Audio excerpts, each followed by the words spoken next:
আজকে আপনারা জানেন হাসিনাকে মৃত্যুদণ্ড রায় দেওয়া হয়েছে।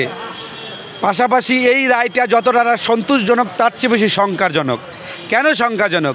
আপনারা জানেন হাসিনাকে যদি ৫,০০০ বার রায় দেওয়া হয় মৃত্যুদণ্ড, তাতে জনমনে কতটা স্বস্তি আসবে। যতক্ষণ না পর্যন্ত রায়কে কার্যকর না করা হয় ততক্ষণ পর্যন্ত জুলাই আগস্ট অভ্যুত্থানের যারা শহীদ হয়েছে তাদের আত্মা শান্তি পাবে না। এবং বর্তমানে ওনাকে ফাঁসির রায় দেওয়া হয়েছে, আসাদুজ্জামান খান কামালকে ফাঁসির রায় দেওয়া হয়েছে। এবং আরেকটা দুঃখজনক বিষয় বলতে হয় যে আপনারা জানেন আইজিপি মামুন সাহেব, যদিও তিনি রাজসাক্ষী ছিলেন, ওনাকে ৫ বছরের কারাদণ্ড দেওয়া হয়েছে।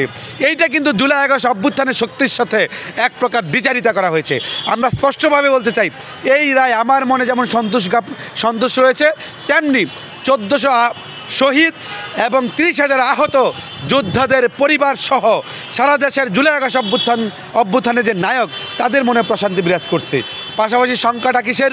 সংখ্যাটা হচ্ছে দেশে যারা রয়েছে তাদের কেন রায় হলো না। তাদের হয়তো বিচার প্রসিডিউরে রয়েছে, কিন্তু এই মুহূর্তে একটি দৃষ্টান্তমূলক শাস্তি আওয়ামী প্রেতাত্মারা যারা সারা দেশকে অস্থিতিশীল করার চেষ্টা করছে তাদের জন্য একটা রায় কার্যকর হওয়া কিন্তু জরুরি দরকার ছিল। আইজিপি মামুনকে ৫ বছরের ওই কারাগারে কারাদণ্ড দিয়ে এটাকে দৃশ্যমান করা হয়নি।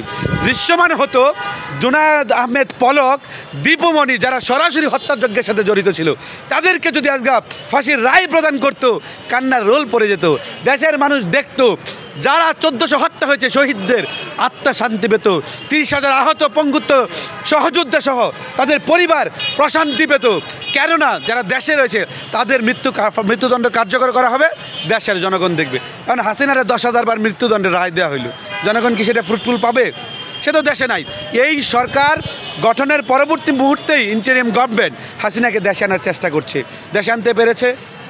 যদিও আপনারা জানেন আমাদের ভারতের সাথে বন্দি বিনিময় চুক্তি রয়েছে, ইন্টারপোলের মাধ্যমে চাইলে তাকে দেশে আনা যায় এবং আনার চেষ্টা করছে, কিন্তু ভারত তো হাসিনার অত্যন্ত ঘনিষ্ঠ বন্ধু, তারা তাকে ছাড়বে না। সেই জায়গা থেকে আমার কথা হচ্ছে, বর্তমানে বউকে মেরে জিকে শিক্ষা দিতে হবে। শিক্ষার প্রসিডিউরটা কি? যারা দেশের মধ্যে রয়েছে তাদেরকে মৃত্যুদণ্ড দিয়ে তাদের সেই মৃত্যুদণ্ড কার্যকর করে ওই ভারতকে বার্তা দিতে হবে, হাসিনাকে বার্তা দিতে হবে, আসো অলরেডি কার্যকর হয়ে গেছে, সুতরাং তোমার অবস্থা কার্যকর হবে।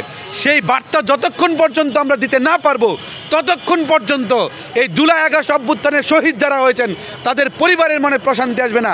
আমরা যারা যোদ্ধা রয়েছি আমাদের মনে প্রশান্তি আসবে না, দেশের আপামর জনগণের মনে প্রশান্তি আসবে না। কারণ ওইখানে থাইকা তো আবার তাদের যে পেশি শক্তি, তাদের যে অবৈধ অর্থ, সেই অর্থগুলো দিয়ে দেশের মধ্যে ককটেল বিস্ফোরণ, এই টোকাইদের দিয়ে বিভিন্ন জায়গায় ককটেল নিক্ষেপ, আন্দোলন সংগ্রাম এগুলো করাচ্ছে। সেই জায়গা থেকে আমি বলবো অচিরেই যেই রায়কে কার্যকর করা যাবে সেই রায় প্রদান করুন, জনমনে স্বস্তি প্রদান করুন।